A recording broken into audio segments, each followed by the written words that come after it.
லூயா 36ஆம் சங்கீதத்தை இந்த காலவெளியிலே நாம் தியானிக்கிறோம். 7ஆம் வசனத்தை ஒருவர் வாசிக்கலாம். தேவனே, உம்முடைய கிருபை எவ்வளவு அருமையானது! அதனால் மனுபுத்திரர் உமது சட்டைகளின் நிழலிலே வந்தடைகிறார்கள். இன்னொருத்தர்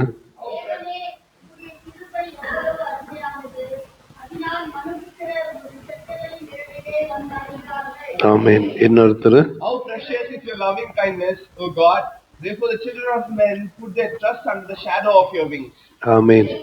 கன்னடால தேவனே, ನಿನ್ನ ಪ್ರೀತಿ ಎಷ್ಟೋ ಅಮೂಲ್ಯವಾದದ್ದು. ಮಾನವರು ನಿನ್ನ ರೆಕ್ಕೆಗಳ ಮರೆಯನ್ನು ಆಶ್ರಯಿಸಿಕೊಳ್ಳುತ್ತಾರೆ. ஆமென். தமிழ்ல இன்னொருத்தர் தேவனே, உம்முடைய கிருபை எவ்வளவு அருமையானது! அதனால் மனுபுத்திரர் உமது சட்டைகளின் நிழலிலே வந்தடைகிறார்கள். ஆமென். எல்லாம் சேர்ந்து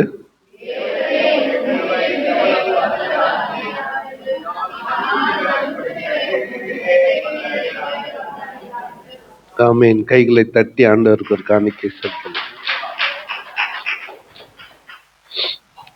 தேவனே, உம்முடைய கிருபை எவ்வளவு அருமையானது!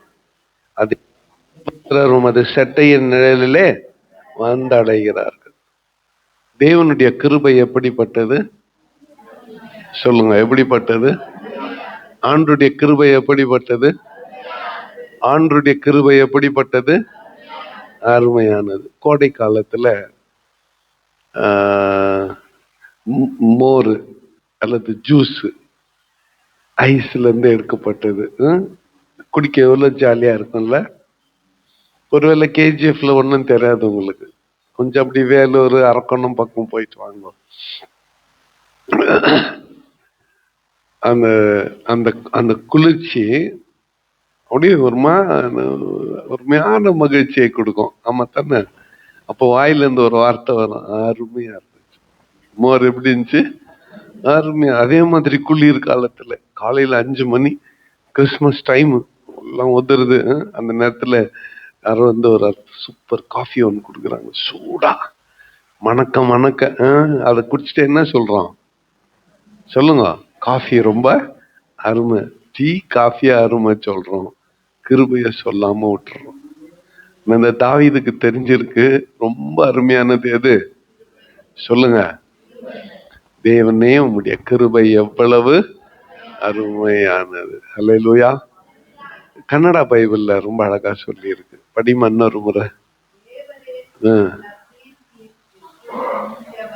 அதாவது உம்முடைய அன்பு ரொம்ப அமூல்யவாததான். அமூல்யவாததுன்னா கிடைக்காதது, கிடைக்க கூடாதது, கிடைக்காதது, தேர்னா கூட ரேர் பொருள், ரொம்ப ரேரானது. என்னது? உம்முடைய கிருபை. அல்லேலூயா. தேவனே, உம்முடைய கிருபை எவ்வளவு அருமையா. ஆனா இதை சொல்றதுக்கு முன்னால முதல் 4 வசனத்திலே துன்மார்க்கருடைய துரோக பேச்சை குறித்து, அவர்களுடைய துரோக செயலை குறித்து, அவர்களுடைய தீய எண்ணங்களை குறித்து முதல் 4 வசனங்களிலே தாவீது சொல்லுகிறதை நாம் பார்க்கிறோம். முதல் 4 வசனங்களிலே துன்மார்க்கனுடைய துரோக பேச்சு, அவனுடைய அக்கிரமம், அருவருப்பு, வாயின் வார்த்தைகள், வஞ்சகம், புத்தியாய் நடந்து கொள்வதையும் நன்மை செய்வதையும் விட்டுவிட்டவன். அவனை பத்தி நமக்கு என்ன இல்ல, கவலை இல்லை. ஆனா நம்ம யாரும் அப்படி இருக்கக்கூடாது. புத்தியாய் நடந்து கொள்ள வேண்டும், கோபப்படக்கூடாது, அக்கிரமம் அருவருப்பானவைகளை செய்யக்கூடாது. ஆனா இந்த 4 துன்மார்க்கரை குறித்து சொல்லிட்டு 5ஆம் வசனத்திலிருந்து 9ஆம் 10ஆம் வசனம் வரை கர்த்தருடைய கிருபையை குறித்து தாவீது சொல்லுகிறதை நாம் பார்க்கிறோம். 5ஆம் வசனத்தை சேர்ந்து வாசிக்கலாம். கர்த்தாவே, உமது கிருபை வானங்களில் விளங்குகிறது, உம்முடைய சத்தியம் மேகமண்டலங்கள் பரியந்தமும் எட்டுகிறது. ஹல்லேலூயா. ஆண்டவரே, உம்முடைய கிருபை வானங்களில் விளங்குகிறது. இங்க ஆண்டவருடைய சிங்காசனம் எங்க இருக்கு? வானம் அவருடைய சிங்காசனம், பூமி அவருடைய பாதப்படி. அவள் தான், அவர் கால் வைக்கிற இடம் பூமி. ஆனால் அவருடைய கிருபை எங்க விளங்குதான்? ஏன்னா அவருடைய சிங்காசனம் அங்கே இருக்கிறது. அவருடைய சிங்காசனத்துக்கே ஒரு பேர் இருக்கு, என்ன? கிருபாசனம் இல்ல. அவருடைய ஜட்ஜ்மெண்ட் த்ரோன், உட்காந்து நியாயம் தீக்கிற இடத்துக்கு பேர் என்ன? கிருபாசனம். அதுதான் ஒரு நாள் யோசிச்சுன்னு இருக்கேன். உட்காந்துன்னு சுத்தி எத்தனை எல்லா தலைமையிலையும் அடிக்க வேண்டிய ஆண்டவர், அல்ல ஜாட்டி எத்தனை எல்லாரையும் நம்ம பண்ண தப்புக்கு ஜாட்டி எத்தனை எல்லாரையும் அடிக்க வேண்டியவர் உட்காந்துக்கிறாரு ஒரு ஆசனத்துல, ஒரு ராஜா சீட்ல உட்காந்துக்கிறாரு. அந்த ராஜா சீட்டுக்கு என்ன பேராம்? கிருபாசனமா. அடிக்கணும்னு என்னத்தை எடுக்கிறாரு? ஜாட்டி எடுக்கிறாரு. ஏசுநாதர் என்ன சொல்றாரு? பிதாவே எங்க உட்காந்துக்கிறீங்க? கிருபாசனத்துல உட்காந்துக்கிறீங்கன்னு ஜாட்டிய போட்டு, சரி போ, சரிதான் போ. ஆண்டவர் அவருடைய கிருபை வானங்கள் பரியந்தம் விளங்குகிறது. அவருடைய கிருபை சத்தியம் மேகமண்டலங்கள் பரியம்.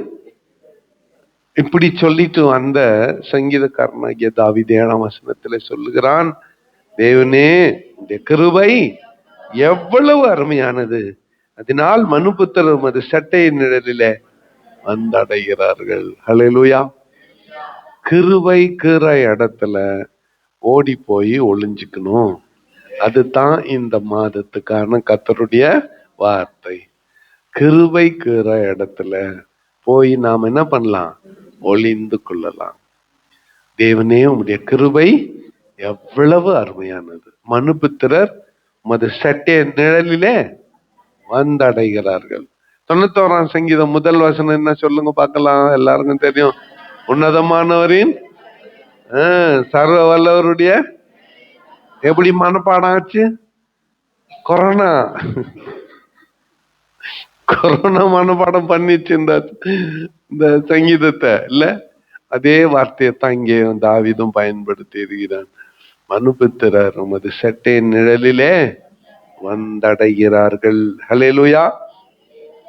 அடுத்த 8ஆம் வசனத்திலே உமது ஆலயத்தில் உள்ள சம்பூர்ணத்தினால் திருப்தி அடைவார்கள், உமது பேரின்ப நதியினால் அவர்கள் தாகத்தை தீர்க்கிறீர். ஜீவ ஊற்று உம்மிடத்தில் இருக்கிறது, உம்முடைய வெளிச்சத்திலே வெளிச்சம் காண்கிறோம். ஹல்லேலூயா.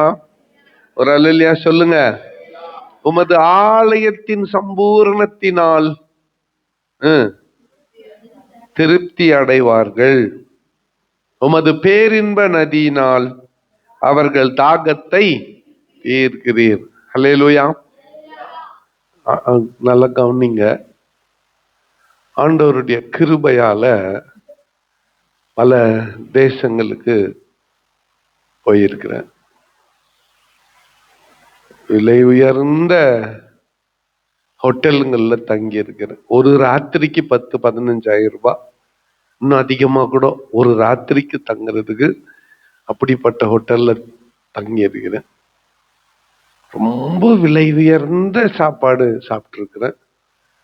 ஆண்டவருடைய கிருபை. அதை பத்தி அதை பத்தி இல்லை. பாயிண்ட் அது இல்லை. நான் இங்கெல்லாம் போய்க்கிறேன்னு சொல்றதுக்கு இல்லை. உங்களுக்கு சொல்லி அதுல என்ன வரப்போகுது?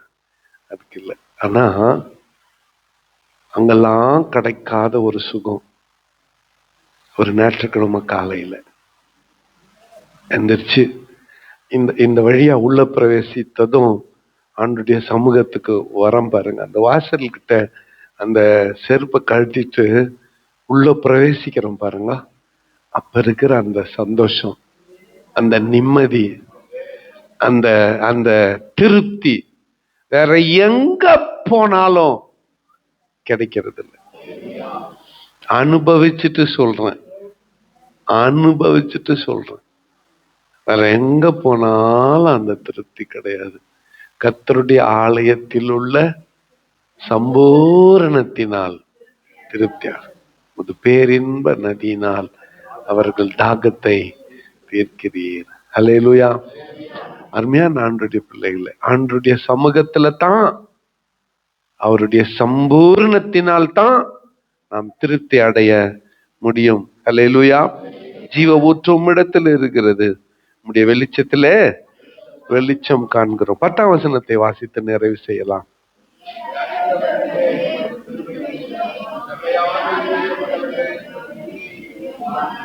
ஒரு ஜபத்தோட அந்த சங்கீதத்தை முடிக்கிறான். மறுபடியும் 11, 12 வேணாம் நம்மளுக்கு.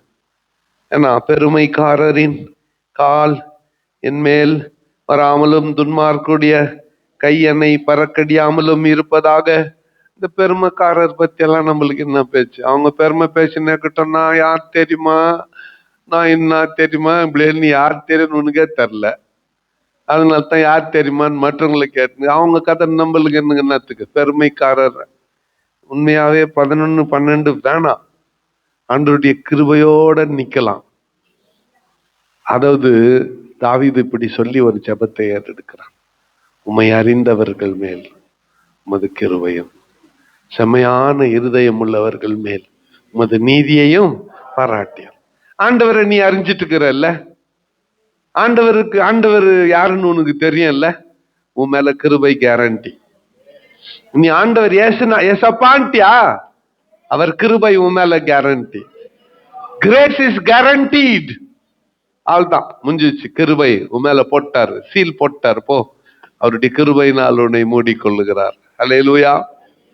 தேவனே உம்முடைய கிருபை எவ்வளவு அருமை. அதனால மனுபுத்திரர் உமது சட்டை நிழல்ல வந்தடைகிறார். அருமையான கிருபையினால் கர்த்தர் உங்களை இந்த மாதம் முழுவதும் நடத்துவாராக. அருமையான கிருபையினால் கர்த்தர் இந்த மாதம் முழுவதும் நம்மை பாதுகாப்பாராக. அருமையான கிருபையினால் நம்முடைய தேவைகளை சந்தித்து ஆகார குறைவில்லாமல், வஸ்திர குறைவில்லாமல், குறிப்பா இந்த கோடை நாட்களில் எந்த பலவீனமும் ஏற்படாதபடி கர்த்தர் இந்த மாதம் முழுவதும் நம்மை காப்பாற்றி காத்து வழி நடத்துவாராக. கண்களை மூடி நாம் ஜெபம் செய்வோம். ஆவிலே ஏவப்பட்ட ஒருவர் கெட்ட வார்த்தைகளை நினைவு கூர்ந்து ஆண்டவருக்கு நன்றி சொல்லி ஜெபிக்கலாம். பிறகு செல்வம் வந்து பிரேயர் ரிக்வெஸ்ட் பகுதியை, காணிக்கை பகுதியை நடத்தும்படி கேட்டுக்கொள்கிறேன். முதல்ல ஒருவர் ஜெபம் பண்ணுங்க.